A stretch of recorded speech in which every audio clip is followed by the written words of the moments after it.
Welcome to the garden. Today I'm doing a little cleanup around the succulent garden, so I thought I'd bring you along for a little update. And we'll start with the cuttings from our narrow leaf chalk sticks. And these really aren't doing so great. As you can see, we only have one left. The first ones to go were the leaf cuttings, and that's to be expected. I really didn't think they were going to root. Then the very top started to die back, then our little S-bend, and these were all rooting in soil, which may have something to do with it. So our cuttings in water did the best, but eventually one of them did die back. So we'll just dump out the old water. We can actually water in our plant with it. It's perfectly fine to use. So let's fill this back up and see what we've got. It's got a decent set of roots on it. You can see that's plenty to plant out in soil. And I recently got a comment asking if it's normal for these to die back, and that is perfectly normal. And this one in particular has those very succulent, very green stems. I find that woodier stems root a lot better. So if you are losing a lot of your cuttings, it may not be something you're doing wrong. It might just be a very sensitive succulent. So I'm just gonna get rid of our dead cuttings here. Wow, that is just bone dry. And I did keep this well watered, it just didn't root. Sometimes fresh cuttings really need water, kind of like a cut flower, to suck up like a straw. They just can't absorb enough water from wet soil, and they can't grow roots fast enough to uptake the water available. So that's why I really like rooting in water. Look at those beautiful roots. That is a really nice, healthy set of roots. And I'm perfectly fine reusing this potting soil. I don't think there's any problems with it. So I'm just gonna dump some out for starters so we can get those roots right down to the bottom of the pot. Then we'll just backfill in around our cutting. And we'll get it centered in the pot. And I'm gonna hold it in place and give the pot a little tap just to settle everything in. And we can throw a basin underneath and water it in. So we'll just reuse this fresh water. And we may need to water a few times because that soil was very dry. Even though it may look wet on the surface, I know just underneath it's bone dry. So the first watering tends to just run through. It takes a while for it to soak up. And luckily the main plant is doing really well. The stem where we took our cuttings has some brand new growth. It actually has a few new points of growth. And the other stems are getting nice and tall. It looks really good. Before we move on, I'm just going to remove some dead leaves here and there. Sometimes they just shrivel up along the stem and they don't look so great. So we'll just get rid of those. And we can do the same with our rooting cutting. Ooh, and look at this. That actually looks like a new sprout right there. That is tiny, but it looks brand new. So that's a good sign that this is a nice, healthy cutting. Next up, we'll take a look at a few flowering succulents. And this one in the red is just beautiful.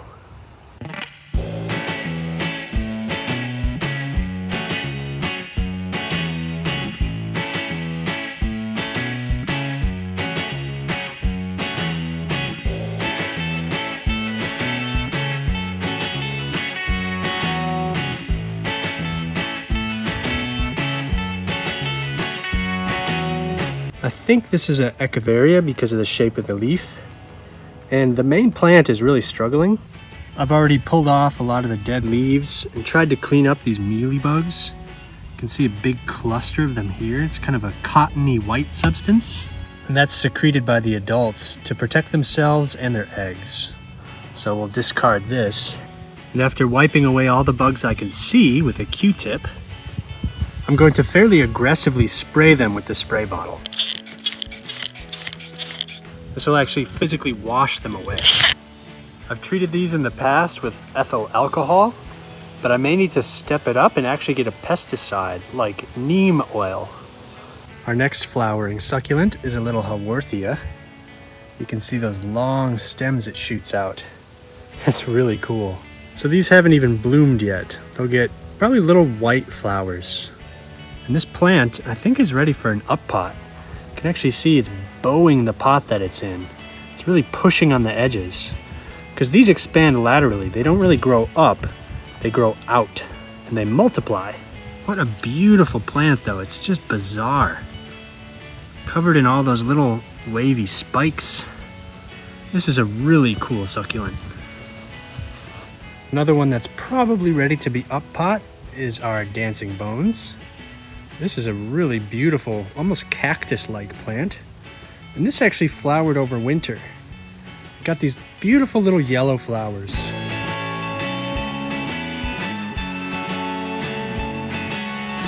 But look at the size of it.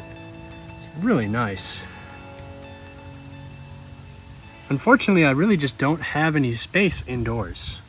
So I think I'm just gonna keep these in the pots they're in for now, and we'll up pot them as soon as some space opens up in the indoor garden.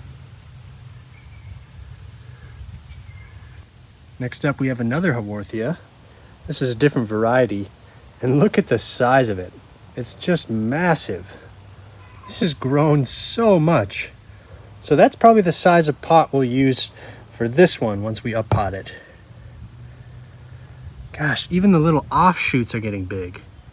That's really cool. And this one actually just finished flowering. It really branches out all over the place. So that's sort of what our other one's going to look like once it blooms. So now that that's done, I'm just gonna snip it back. Not gonna go all the way back. We'll leave a little bit of a nub, and this will die back, and actually it'll be really easy to pull out once it's dead. And we'll finish off this update with a little look at our newest snake plants. So these were divisions off of this main plant, and you can see the pot is already putting on new growth, so it's doing really well. I'm trying to focus this year on hardier succulents that really take care of themselves and provide benefits to me. So these purify the air indoors. They're very low maintenance. They're nice and tall, so they look really great. In previous years, I had these towards the edge of the garden and in the corners of the windows. But this year I gave them basically full sun right in the center, and they've done really well. They've been putting on a lot more growth, and these pots are really filling in fast. So even though snake plants can tolerate low light conditions, they really thrive in sunlight.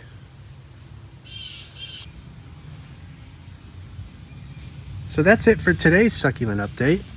If there's anything specific you want to see, let me know in the comments. Thank you all so much for watching, and I hope to see you next time.